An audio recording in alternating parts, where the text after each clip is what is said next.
இந்நாள் நன்னாளாகட்டும். அனைவருக்கும் வணக்கம் நண்பர்களே. இந்த பதிவில் என்ன பார்க்க போகிறோம் அப்படின்னா, மகர ராசிக்காரங்க சூழ்நிலைக்கு ஏற்றபடி தங்களுடைய மனநிலையை மாற்றிக்கொண்டு சூழலை உற்சாகமாக வைத்திருக்க முயற்சி செய்வாங்க. இருந்தாலும் அவர்களுடைய பொறுமையை நீங்கள் அளவுக்கு மீறி சோதிச்சிங்க அப்படின்னா உங்களை விட்டு விலகுவதில் தயங்கவே மாட்டாங்க. இந்த மகர ராசிக்காரங்க அற்புதமானவங்க, மென்மையானவங்க, நாகரிகமானவங்க. ஆனால் நேரம் வரும்போது தங்களுடைய உறுதியை வெளிக்காட்டக்கூடியவங்க. இப்படிப்பட்ட மகர ராசிக்காரங்களுக்கு வருகின்ற 30 நாட்களுக்கு என்ன மாதிரியான பலன்கள் கிடைக்கப் போகிறது? சாதகமான பலன் கிடைக்கப் போகிறதா, பாதகமான பலன்கள் கிடைக்கப் போகிறதா? இவங்க செய்ய வேண்டிய பரிகாரம் என்ன? இவங்களுடைய கிரக நிலையானது எப்படி அமைஞ்சிருக்குது என்பதை பற்றிய சுவாரஸ்யமான தகவல்களை தெரிஞ்சுக்கலாம். வீடியோவை ஸ்கிப் பண்ணாமல் முழுசாக பாருங்கள். நம்ம சேனலை இப்போ தான் ஃபர்ஸ்ட் டைம் பார்க்குறீங்க அப்படின்னா நம்ம சேனலை இன்னும் சப்ஸ்கிரைப் பண்ணலன்னா சப்ஸ்கிரைப் பண்ணிக்கோங்க. கூடவே இருக்கிற பெல் ஐக்கானையும் ப்ரெஸ் பண்ணிக்கோங்க. கருங்காலி மாலை பார்த்தீங்கன்னா இன்னைக்கு இருக்கக்கூடிய காலகட்டத்தில் கருங்காலி மாலையை பற்றி தெரியாதவங்க யாருமே இருக்க முடியாதுங்க. தற்போது பார்த்திங்கன்னா நிறைய பேர் கருங்காலி மாலையை பயன்படுத்திட்டு வராங்க. கழுத்தில் மாலையாகவும் அணிஞ்சிட்டு வராங்க, ஜப மாலையாகவும் பயன்படுத்திட்டு வராங்க, கையில் பிரேஸ்லெட்டாகவும் நிறைய பேர் பார்த்திங்கன்னா அணிஞ்சிட்டு வராங்க. இன்னும் சில பேர் பார்த்திங்கன்னா வீட்டில் கருங்காலி குச்சியை வீட்டில் வைத்து வழிபட்டுட்டு வராங்க. செல்வத்தை ஈர்த்து தீய சக்திகளை வெளியேற்றக்கூடிய பல விதமான நன்மைகளை தரக்கூடியது என்பதால் நிறைய பேர் பார்த்திங்கன்னா கருங்காலி மாலையை தேடி வாங்கிட்டும் வராங்க, அணிந்தும் கொள்கிறாங்க. இப்படிப்பட்ட கருங்காலி மாலை உங்களுக்கு வேணும் அப்படின்னா இந்த வீடியோவுக்கு கீழே டிஸ்கிரிப்ஷனில் வாட்ஸ்அப் நம்பர் கொடுத்துருக்குறேன். இந்த எண்ணுக்கு தொடர்பு கொண்டு பேசி பாருங்கள். மகர ராசிக்காரங்களுக்கு வருகின்ற 30 நாட்கள் கிரக நிலை பார்த்தீங்கன்னா தனவாக்கு குடும்பஸ்தானத்தில் சனி, ராகு சப்தமஸ்தானத்தில் குரு, அஷ்டமஸ்தானத்தில் கேது, பாக்யஸ்தானத்தில் சுக்கிரன், தொழில் கர்ம ஜீவஸ்தானத்தில் சூரியன், புதன், லாபஸ்தானத்தில் செவ்வாய் என கிரக நிலைகளானது அமைஞ்சிருக்குதுங்க. மகர ராசிக்காரங்களுக்கு வருகின்ற நாட்களில் என்ன மாதிரியான பலன்கள் கிடைக்க போகிறது அப்படின்னு பார்க்கலாம் வாங்க. மகர ராசிக்காரங்களுக்கு வருகின்ற காலகட்டத்தில் பார்த்தீங்கன்னா மற்றவங்க செய்யக்கூடிய செயலை கண்டு கோபம் ஏற்படுவதற்கான காலமாக அமைஞ்சிருக்குதுங்க. அதனால் நீங்கள் கொஞ்சம் நிதானமாக இருப்பது ரொம்பவே நல்லது. சொந்த காரியங்களில் தாமதம் ஏற்படலாங்க. எனவே இந்த நேரத்தில் நீங்கள் கொஞ்சம் நிதானத்தை கடைபிடிக்க வேணுங்க. சில விஷயங்களால் மன நிறைவை அடைவீங்க. எதிர்பாலினத்தருடன் நீங்கள் பழகும்போது கொஞ்சம் கவனமாக இருக்க வேணும். தொழில் வியாபாரத்தில் இருந்து வந்த போட்டிகள் அனைத்துமே குறையக்கூடிய நேரமாகவும் அமைஞ்சிருக்குதுங்க. மேலுமே மருத்துவம், ரசாயனம் போன்ற தொழில்களில் எதிர்பார்த்த லாபம் கிடைக்கக்கூடிய காலகட்டமாகுங்க. வரப்போகிற காலத்தில் உங்களுடைய பேச்சை கொஞ்சம் கட்டுப்படுத்தி கொள்வது உங்களுக்கு நன்மையை கொடுக்குங்க. எதை பேசினாலும் எந்த வார்த்தையை நீங்கள் சொன்னாலும் நிதானத்தை கடைப்பிடித்து சொல்லும்போதும் பேசுவதும் உங்களுக்கு நன்மையை கொடுக்குங்க. ராஜாங்க ரீதியிலான காரியங்கள் அனைத்துமே கைகூடக்கூடிய நேரமாகுங்க. வழக்குகளில் சாதகமான போக்கு காணக்கூடிய காலகட்டமாகவும் அமைஞ்சிருக்குது. மேலுமே பொருள் சேர்க்கை உண்டாகக்கூடிய நேரமாகும். சிற்றின்ப செலவுகள் அதிகரிக்கலாங்க. நண்பர்களுக்கு உதவி செய்வீங்க.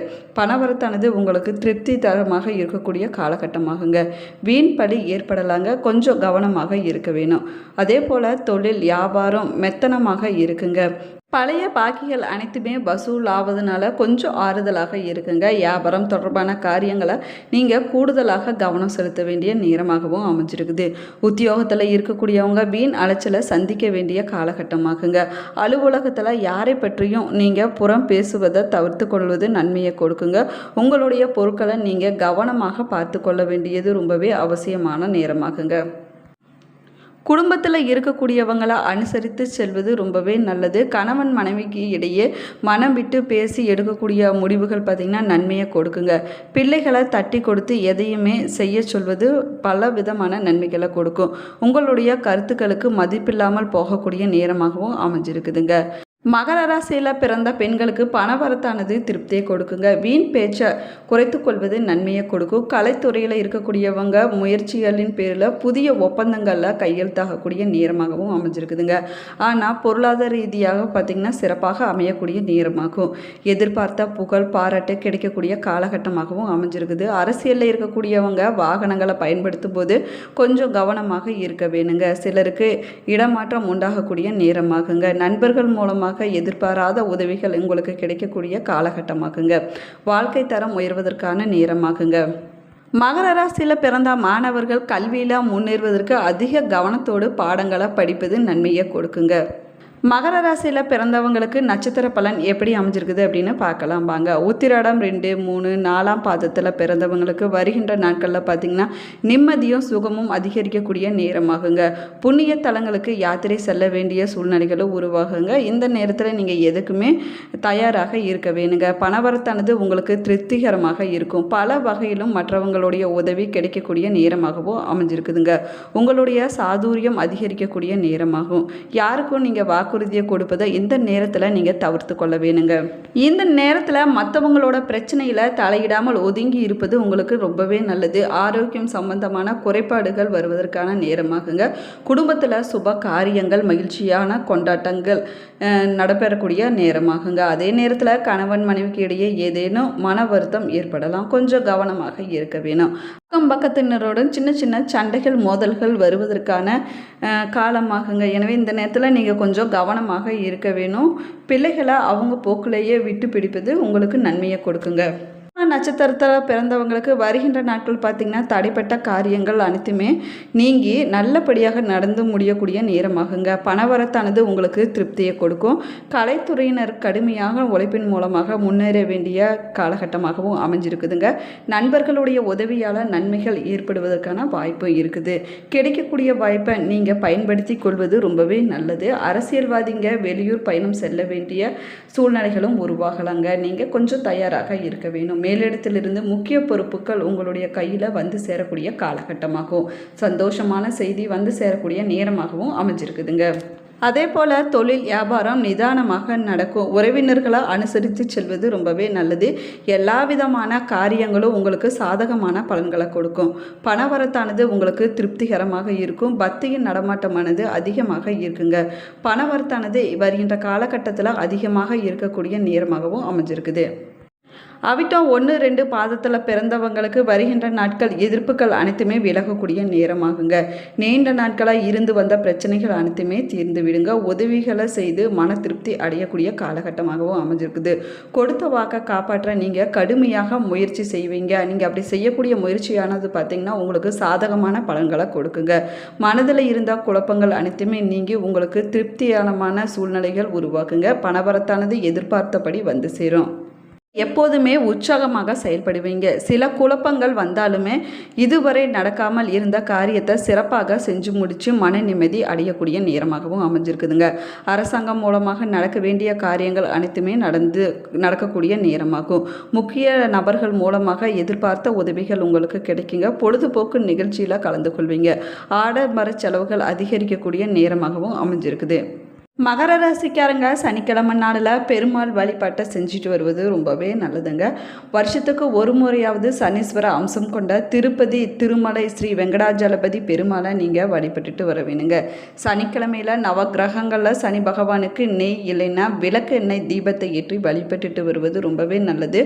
முருகப்பெருமானின் உச்ச ராசியாக இருப்பதால் செவ்வாய்க்கிழமையில் முருகப்பெருமானை வணங்கிட்டு வருவதால் இல்லற வாழ்க்கையானது சிறப்பாக இருக்குங்க. பூர்வீக சொத்து நிலம் போன்ற விஷயங்களில் பல நன்மைகள் உங்களுக்கு கிடைக்கும்.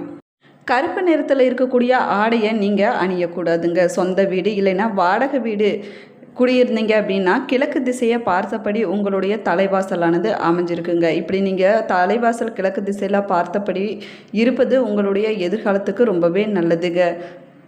உங்களால் முடிஞ்சிச்சுன்னா ஏழை எளியோர்களுக்கு நீங்கள் அன்னதானம் கொடுக்கலாங்க. இல்லைன்னா கோவிலுக்கு வெல்லம் தேன் அரிசி போன்றவற்றை நீங்கள் தானமாக கொடுப்பதனால உங்களுடைய விருப்பங்கள் அனைத்துமே நிறைவேறுங்க.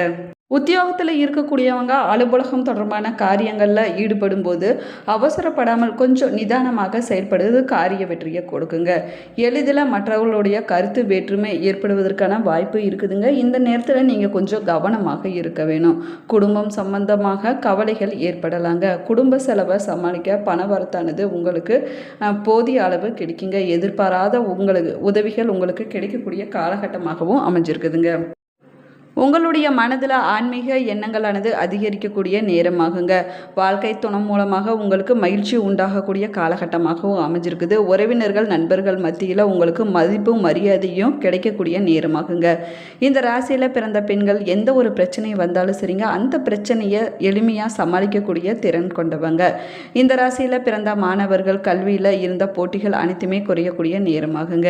எதையுமே அவசரப்படாமல் கொஞ்சம் நிதானமாக செய்வது நன்மையை கொடுக்குங்க. இந்த பதிவு உங்களுக்கு பயனுள்ள தகவல்களை கொடுத்துருக்குன்னு நான் நினைக்கிறேன். இந்த பதிவு உங்களுக்கு பிடிச்சிருந்தா லைக் பண்ணுங்கள், ஷேர் பண்ணுங்கள், கமெண்ட் பண்ணுங்கள். இன்னும் சேனலை சப்ஸ்கிரைப் பண்ணலன்னா சப்ஸ்கிரைப் பண்ணிக்கோங்க. கூடவே இருக்கிற பெல் ஐக்கானையும் ப்ரெஸ் பண்ணிக்கோங்க.